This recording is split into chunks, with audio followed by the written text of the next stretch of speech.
in the back lines and he timed his ultimate perfectly. So when most of that damage is coming in from all the AoE, it really didn't do a lot. And they really weren't able to kite him, and as the Enchantress just in the backline with that finished Dragonlance just pummeling away. It was just really rough. And the Zeus, once he gets everything off, he's pretty much useless. He's a range creep at that point. Omni Slash obviously wasn't up, so they were missing a lot of damage there from Nirvana. And it looked pretty on paper, but the two biggest damage dealers on eKeepo were pretty much unchecked. So and now the Enchantress working toward an Aghanim Scepter, so it's only going to get worse from here on out for them. The Blink Dagger, though, he's got enough gold for it. Does the Blink Dagger turn that from a what the hell happened fight to a okay, yeah, they won fight?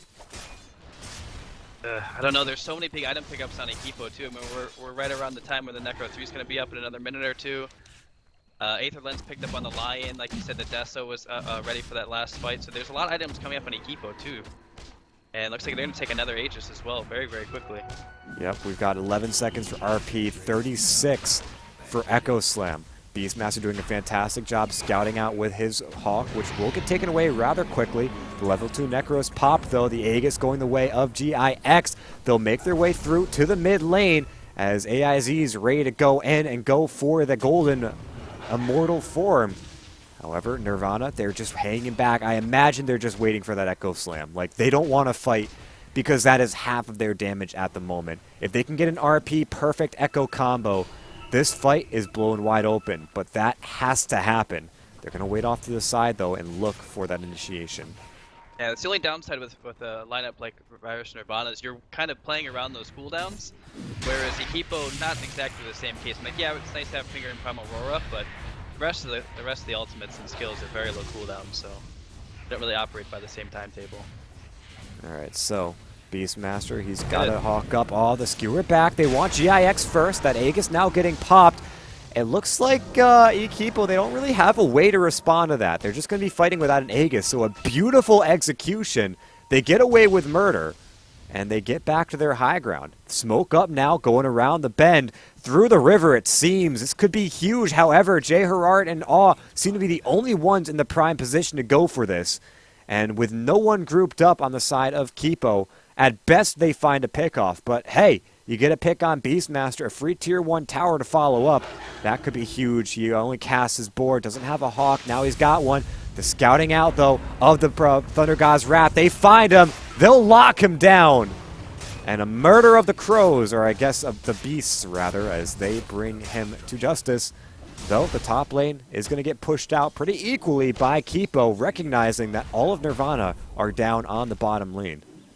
I think that's the only real downfall of Nirvana's lineup, is they need all of their heroes present for a team fight, whereas eKeepo, they can do a whole lot of damage and take a lot of towers and map control with only a couple heroes. So that's right.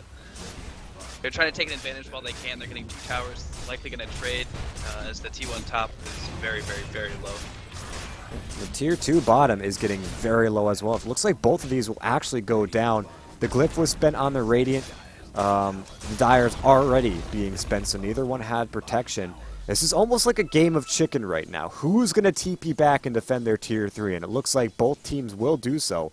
However, Destroyer's hanging in. It looks like he wants to go after that one solo defender that might come out and farm the wave, drop an Omni Slash, or just right-click him down with the help of Oz Fisher. But looks like at the moment, they're not going to find anyone. And if they do find someone, it's going to be everyone on Nirvana, or on Keepo, as they're making their way down now as a group. Ben. I don't know. Did they get this kill? It looks like they're going to go for Echo Slam. They'll drop everything. Q-Keeper is going to come in after the fact, but an immediate TP out from that Blade Fury. Destroyer wants none of that. Aw's going to have a blink in 1 second. They just need to get him out of here. They've got a Hawk. They'll scout him out. They'll Primal Roar to bring him down. It should be enough. Primal Roar getting spent for that kill, though, and we'll throw the Earthshaker down for 50 seconds with buyback. Actually, it looks like he just bought out or bought something, so he will not have buyback. I think it was the Staff of Wizardry, right? Is that a 4-staff from the Earthshaker, or will we see him get an Aghanim Scepter? Get enough value. I mean, they already have a Veil on the team, so I mean, you're already getting plenty of added bonus to your ultimates. Obviously, expecting the Zeus to get that off before everything, but yep. I would imagine it's a 4-staff. Get people out of the Ursa's way, mostly. Because once he latches onto you, the big bear, when he's hungry, Yeah, Starts tearing through your team.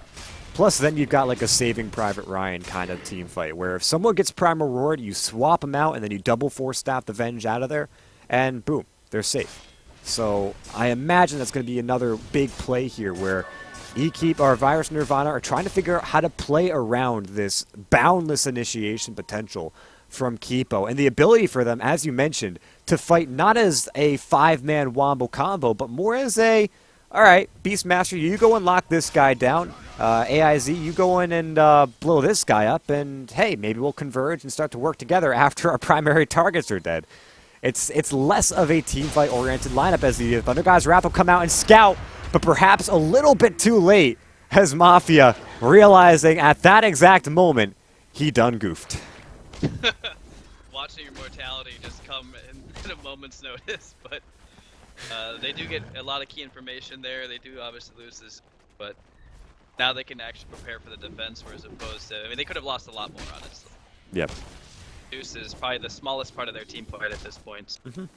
And he opted to go for the Ghost Scepter instead of the Aether Lens. That gives him a little bit of defensive capability against AIZ and GIX, but it hurts his ability to turtle. Do you agree with this at all? I think if they're on the high ground, it's fine, because it's going to be hard. I mean, the Ursa's not going to be able to do anything, obviously, and can't just say either. But also, if they're on low ground, I think it makes them a prime finger target too. So that's yeah. what you really have to watch out for. So are you a fan of the Aether Lens or the Ghost Scepter, I guess was the question. Aether Lens definitely still. All right, the so Ghost we're on the Scepter's same nice, page. but he's gonna die regardless. I don't think the Ghost Scepter's enough.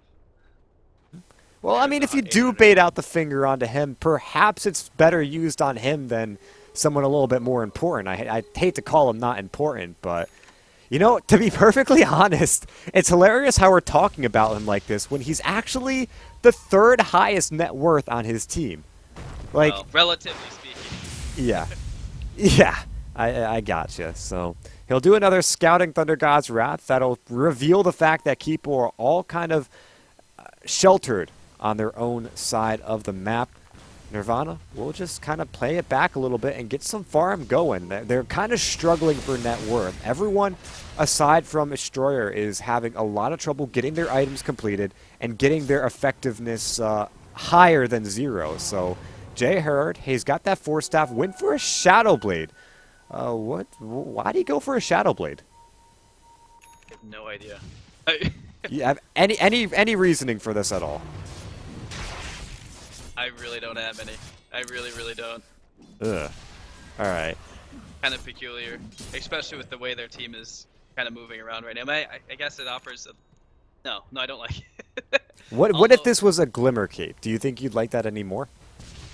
No, not really. I mean, if they're not really struggling for initiation because they're not really taking the offensive. If they do, it's all the heroes and they're getting a pick off.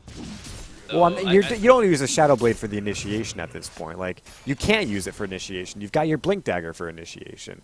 So yeah. I imagine that maybe it's for escape, but along those lines, a Glimmer Cape is 1,000 times better for him. So maybe he's just struggling to find something. He had gold, he didn't know what to spend it on. I don't know. Honestly. I really don't agree with that then. I mean, for the same price, you could buy a Vladimir's, or do they have a Drums at all on their team?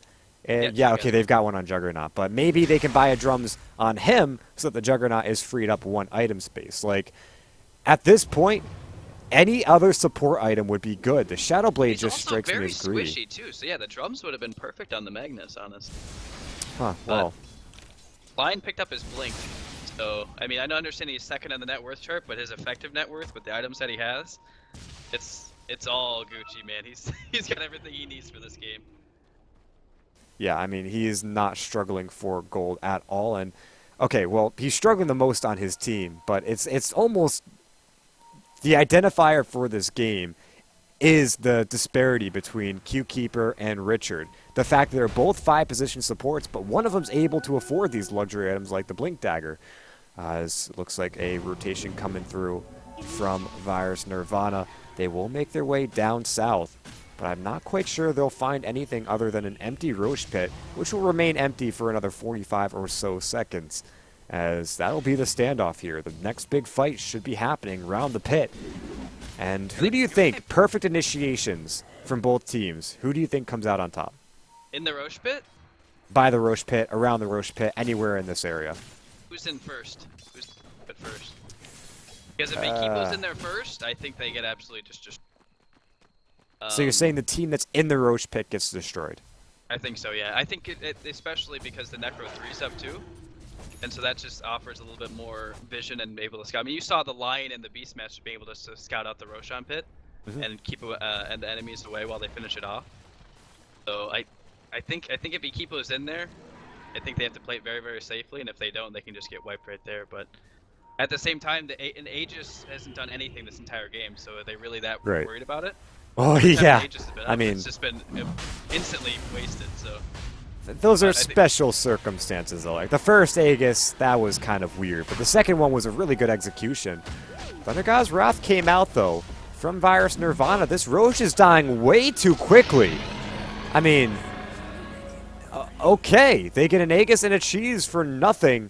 Virus.Nirvana, they definitely had the chance, as per your reasoning, that they probably could have turned that fight or taken the pit if they wanted to, but they're just way too slow. They were around the pit, but decided it wasn't worth their time, and, you know, ultimately, maybe it was better to get back and farm a bit, but they just gave up a huge amount of advantage, and I imagine eKeepo are going to use this to try to push up the high ground for a devastating Rax attempt. I think I know we're going back, but the biggest issue with the Shadow Blade is that they know that Necro 3 was up. They saw it. Fight, hold up on that one. As in comes Jay Herard, they bring QKeeper back. Oh, he needs to get his spells off. We'll drop it right before he dies, but how effective did it end up being? The RP comes through, will lock down the Beastmaster and GIX. However, AIZ is still in the fray, trying to fight. He has no cheese left. GIX's Aegis was popped, but the Rax are now taking damage. AIZ's coming back in the fray, trying to heal up what he can, as Kezia is getting a lot of damage off from the impetus. But the melee Rax go down after body alone was thrown at Virus.Nirvana. They're able to get a couple of buildings. A beautiful fight, if it was a little bit of sloppy, for eKeepo, just to get that last bit of advantage. It's crazy with like the much discrepancies we see in the net worth, how close these team fights are. I mean, you saw the Aegis and the cheese were used almost immediately halfway through the fight, and they still lose 3. You know, and I understand there was a buyback on the bench, but I feel the way this game is going, it should be a lot more decided victories, but it's really not. It's really been trading fairly evenly. Well, things like high ground end up having a profound effect on how team fights go. You look at Virus.Nirvana, and they were able to get every spell they needed to get off. Like, even though they were kind of ineffective, the Echo Slam was a single target Echo Slam that might have bounced off of a couple of creeps. The RP was catching 2, which did secure the Aegis kill, but not much else aside from, I guess the Beastmaster also went down. But even though they weren't as effective, they still got them off. So eKeepo need to be very worried about the fact that they've got to bring them down before those ultimates come off, or at least mitigate the effectiveness to nil instead of slightly effective, because even at slightly effective, Virus.Nirvana have been able to take trades and somewhat come out in a reasonable spot in the team fight. So at the moment, a Thunder God's Wrath will go down. That's an Aether Lens now completed, so he goes the best of both worlds and decides to get both of them. But in the end, it will help to serve as a better turtling mechanism for Virus.Nirvana with the static field coming out. At the moment, though, we've got all of the Radiant now. eKeepo are smoked up. They're going for another attempt. This time, Sans Aegis, Sans Cheese. But all of the ultimates are now up for Virus.Nirvana, so perhaps this is a little bit too aggressive. Have to see, though. And the only thing they expended was just the Scouting Zeus ultimate, which will be up in 50 seconds. And they're going to go smoke for smoke here. Oh boy, they're going to run dead on into each other. Maybe not, though. Destroyer, he pops immediately into the Blade Fury, recognizing it's not a great spot for him to be in. A very high amount of presence of mind needed for that as the RP comes through with the Omni Slash. The Echo will lock AIZ. He cannot get the Enrage. Kezia, 2 hits is all it took to bring her down. Now GIX on the run. That is a fresh BKB, or at least a 9-second charge BKB now being spent, as she will also go down. Do they have... Oh, they don't have to... Oh, they do have detection. Maybe it's a little bit too late, though. Can she keep you away? No, she cannot. They'll force staff in. They see her. They get her. 5-man wipe.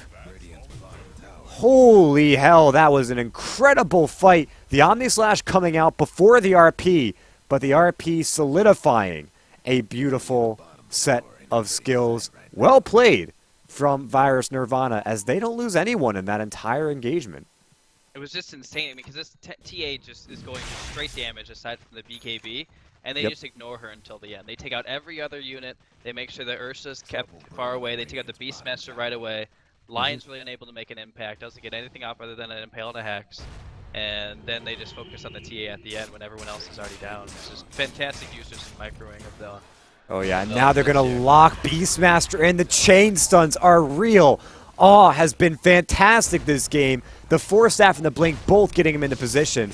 As Destroyer's now up onto the high ground. He's got a Scotty, Butterfly, Sanj, and Yasha. His net worth is through the roof. However, that's not enough to save him. Maybe. Nope, they'll swap him back. And they lose Richard. However, that puts a little bit of a damage debuff on Ursa, which may help. The TA is going to be coming back in 10 seconds, though. 35 for Beastmaster, but the TA is a big important one. So Virus.Nirvana will back off without getting a Rax. However, I mean, that was a beautiful series of events. As you take a look at the net worth, a 12k lead for eKeepo is now dangerously close to equilibrium. Experience, about 5k in their favor. But we come back to the same issues as before. Majority of the net worth and the damage and the items are on the Juggernaut, and the rest of the team, once they use their big spells, they're unable to do anything with it. I mean, it's great they got the team wipe and they've got an additional pickup on the Beastmaster. It's fantastic, but they can't really take any objectives off it. They don't really have the items to siege the base, nor do they have, obviously, the skills. I mean, once you use the Echo, use the RP and all that kind of stuff, you're kind of lacking for damage and initiation after that point, so... It's going to be difficult. I think we definitely need to see an AC or something on here just to help with that base siege. Yeah, and look to Jay Herard to try to get these kind of things off. Like, again, this Shadow Blade has proved to be ineffective. I don't think I've seen him use it once. Echo on to Beastmaster! Oh boy, that was a severe amount of hate for this guy. It seems the pickoffs on the bottom lane are very real, but to that point, I mean, yeah, you've got everything invested on the Juggernaut. But then you look at what eKeepo have, and I guess these past couple of fights have been eKeepo not getting their spells off. We've got to be sure, or they've got to be sure, to at least get them like Virus.Nirvana have been very conscious of doing in the past couple of fights, because those spells are what turn the engagements. Even if they're minimally effective, it's better than nothing.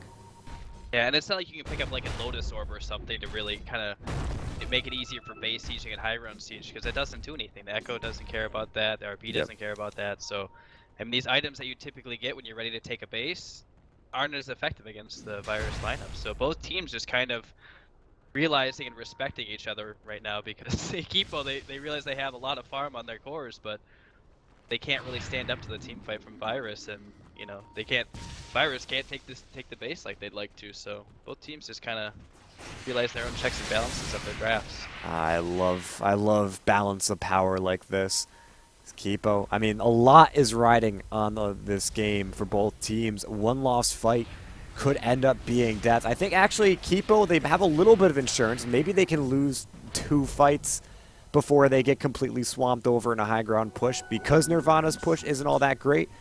But Nirvana are definitely 1 fight away from losing this game. I mean, the Beastmaster, the amount of push that Beastmaster offers alone is obscene. But you combine everyone else from eKeepo's lineup, the Desolators, the Creep Stolen, Ursa with the attack speed, I mean, it proves to be a little bit much to handle. However, we've got a nice Basher pickup from Destroyer. The damage coming out from this guy is amazing, but now he's got some added lockdown to allow him to 1v5, okay, not 1v5, but play around fights a little bit better. And lock down heroes like AIZ, who has gone for the Diffusal Blade. That'll help a bit against the Zeus, but, I mean, it's not like he's been using any of his items or spells in a team fight, and it's not like he can use the Diffusal on himself to save him from the stun. So this could be a little interesting to see how it works out for him. as there is a Primal Roar. If they can bring down Destroyer now, this could be huge. The Omni Slash, though, comes through with the RP setting it up. The Enrage helping him, but not for very much longer. That'll be a death on Fuzzy Wuzzy, as up on the high ground, we've got more going on. eKeeper comes in, the Hex on Destroyer, the Fingered out on the Mafia. Destroyer, he's got to fight this one, but he cannot stand to the damage. He's got to buy back, but 100 seconds is his death timer. So if he buys back, he cannot die again, or this game is over. In fact, 2 buybacks might need to be spent on the side of Virus.Nirvana, because they easily lose another Rax here if they let Beastmaster and they let GIX fight through their towers. And even if they buy back, I mean, they're really lacking. They don't have the RP now. Oh man, and they're going to try to make something out of this. Very aggressive GIX. Destroyer actually is able to bring down Beastmaster, who immediately buys back as Kezia on the run. They've got the damage. They should bring her down. But that is all they get. AIZ now going in for the Roche Pit. I mean, I don't know if Nirvana are really thinking about the Roche right now. Okay, no, they're beelining down towards the pit. Whether it is for the Roshan or for GIX, who was spotted out running south, there is going to be a Thunder God's Wrath as Kezia buys back into the game. A lot of buybacks being spent here as up on the high ground. Initiated on, but gets the Echo Slam. They'll bring in Destroyer now, who takes a bit of damage from the Primal Roar, but is that going to be enough? GIX is fighting. AIZ is fighting, but they're in the middle of all of them. However, Destroyer, he takes too much. Kezia from the high ground is dealing all the damage in the world. Gets a double kill, bringing down both Jay Herard and They'll continue chasing as Mafia on the run, trying to hide, but he is down, brought to the other side. Nirvana are down 5, only 1 with buyback. I don't know, they're going to get the Roche Pit now, but they could probably just straight up end the game. Getting a little bit of insurance, no shame in that. GIX probably going to eat the cheese, then pick up the Aegis. Yep, the buyback solo from Jay Herard, as he is going to try his very best to solo defend this one. But GIX being in the fray, he's got enough damage to annihilate buildings, not to mention Kezia and eKeeper has got his back. Yeah, I think that was just very well managed in that fight. They waited until everyone was in position, and like you said, Kezia on that high ground just being able to obliterate people from afar. So much farm already on this Enchantress, so I like how they went for the insurance with the Roshan too. Not being greedy, not just going to push up mid and end it. They get the insurance, they get the cheese, Aegis, and can methodically go about ending this game. Jay Herard, he's going to go in for the skewer back, but eKeeper, he's got the Ghost Scepter helping him up. The bottom racks will drop, and this should be about it for the Radiant. I mean, eKeepo rather, they want to be sure to limit their potential losses, but it looks like they will still continue for this one. Juggernaut, Destroyer is going to be back soon, but he's really their only source of damage. In comes Kezia. I mean, this is very troublesome. Oh man, in comes the, I don't even know what to say about that. GIX, they've got their RP, they've got the Echo Slam. Is it enough though? AIZ pops the Enrage and the BKB, turning this one on to Jay Herard. The Diffusal Blade helping out, the BKB stopping the Fissure. AIZ will drop again, but he did what he needed to do. Mafia Ghost now back, and with the Primal Roar, the Necronomicon units burning him down. The Mega Creeps now have been spawned. Destroyer, though, with the Overpower, might be able to defend against Mega Creeps, but for how long will they be able to keep this up? Man, there were so many buybacks existed on the side of Virus. I mean, I know they're staying in this and they're hanging, but if they lose one more engagement, done. Yeah, we've got 2 buybacks. 2 buybacks left in this entire game. Yeah. I mean, technically 3, as Richards is not on cooldown. He just doesn't have enough gold for it. Surprise, surprise. But, I mean, the most important one here is the fact that GIX is buyback. He can play very aggressive. He's got 8,000, almost 9,000 gold in his bank account. My guess would be a Daedalus right now, but could also go for the Assault Cuirasses. It doesn't seem like anyone else has it. Definitely. Oh. That needs to be it. I like AC too, actually. He could straight up buy either one right now. I mean, 6.4k gold. Sure. Or Moonshard too. I mean, he can literally do whatever he wants. Well, he's sending something to the Mantis style.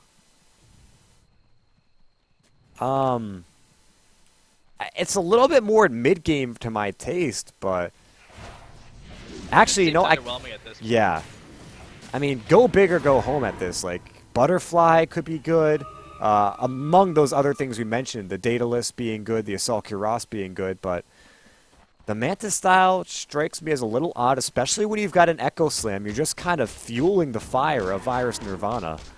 It does split up the Omni Slash a bit, though, and if you get it off, you can actually cancel the Omni Slash if it's solo on you. So maybe he's looking for that kind of effectiveness to get out of it. At the moment, though, it may not even matter. With the Mega Creeps pushing in, this probably could be the last straw for Virus.Nirvana, putting a lot of heart in this defense. But eKeepo, they're just waiting for their opportunity. Jay Herrera's going to find it, though, with that RP solo onto GIX. The Prime Aurora is going to stop things for a little bit. However, GIX and AIZ are blowing things up. Destroyer's trying what he can here with the Omni Slash, but there's too many creeps. Speaking of too many creeps, the Echo Slam actually accomplishing so much. However, AIZ still in the fray, man-fighting Destroyer as he's able to bring him down. AIZ will drop, though, as Virus.Nirvana, all that's left is Awe. They've got a buyback on GIX, but they probably don't need to spend it just yet. Awe still fighting. The Beastmaster is there. The Impetus is hurting for quite a bit. Just needs one more strike, and that might be it for him. However, the base is getting ransacked by the Mega Creeps. One Tier 4 left standing. A buyback from GIX. Boots of travels into a Mega. Richard trying to bring it down with his magic missile, but that is not going to be enough. The army is now annihilating the base, and Richard can only do so much. Only can watch and terror as the Ancient will fall. GG, well played. What a game, Johnny. Yeah. It's hard to even put it into words, but I think we touched on it a few times. Just eKeepo being able just to, reset and regroup and re-engage just so much easier than Virus.Nirvana, relying on those teamfight ultimates. And as the game went on and the rest of the farmers distributed on eKeepo so well, I mean, you saw so many times the Enchantress just sitting there just destroying people from afar. They really didn't have a way to get to her, and even if the Ursa did go down, he soaked up the Omni Slash among other ultimates and skills, and the Enchantress was just able to run away with it. Runaway indeed. We're going to be going in to a game number 2 very shortly, as this is a 2-game series. Only 2 games, though. No best of 3s tonight, so there is a chance for Virus.Nirvana to tie this one. But eKeepo, with a strong showing, should be moving that momentum into the next game. Guys, you've been watching Chicago Ted and Snugs casting this game for you. Don't change that channel, because the Sudamerican